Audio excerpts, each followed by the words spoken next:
beidzot jaunie vilcieni kļūst par realitāti un kļūst par mūsu ikdienas sastāvdaļu. Tiešām liela diena Latvijai, apsveic visus mūsus, mēs visi esam šo gaidījuši. Es gribēju pateikt īpaši paldies pasažieru vilcienu komandai. Es gribu pateikties Latvijas dzelzceļa administrācijai. Es noteikti gribu apsveikt arī visus tos cilvēkus, gan ministrijās, gan Eiropas Savienības institūcijās, kas savu roku ir pielikuši. Es noteikti gribu apsveikt arī pasažieru vilcienu mašīnistus, konduktorus. Viņiem būs fantastiska darba vieta. Mēs nostiprināsim dzelzceļu kā sabiedrisko pārvadājumu mugurkaulu. Mēs attīstīsim mūsu stacijas, mēs padarīsim stacijas pieejamas. I'm happy that we meet the demanding requirements of Latvian Airways and we are able to deliver a really state-of-art and beautiful train. Jūs pasažieri varēsiet izjust šīs vērtības.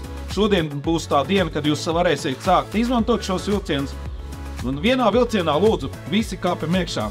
Izbaudam, kāda mums būs jaunie vilcieni. Paldies jums visiem!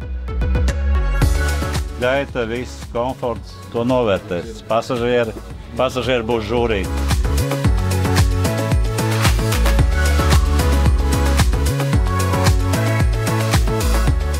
Skaņas izolācija, komforta krēsli, vizuālais skats. Harmoniski, jā, arī gaita līdzenāka un sēdekļi arī, domāju, noteikti ērtāki. Ļoti bieži jādodas uz Skrīvriem, kur dzīvo vecāki, tur arī būs šie jaunie vilcieni, tā kā ļoti priecāšos, beidzot arī varēšu vecmāmu dabūt vilcienā iekšā uz Rīgu. Pirmais būtiskais, ka nav jākāp 3 soļi uz augšu, bet var uzreiz vienā līmenī iekāpt. Var uzlādēt mobilo telefonu, jā. Kā bitīte iet, klusi kā bitīte dūts. Tā kā paldies! Nu, labi patīk, jo krāsa man patīk. Vasarā bieži braucam uz Jūrmalu, jo bērnam patīk. Patiesībā varam braukt ar mašīnu, bet bērnu dēļ mēs bieži vien izmantojam tieši vilcienu.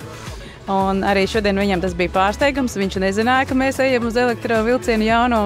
Tās emocijas bija neaprakstāmas viņam.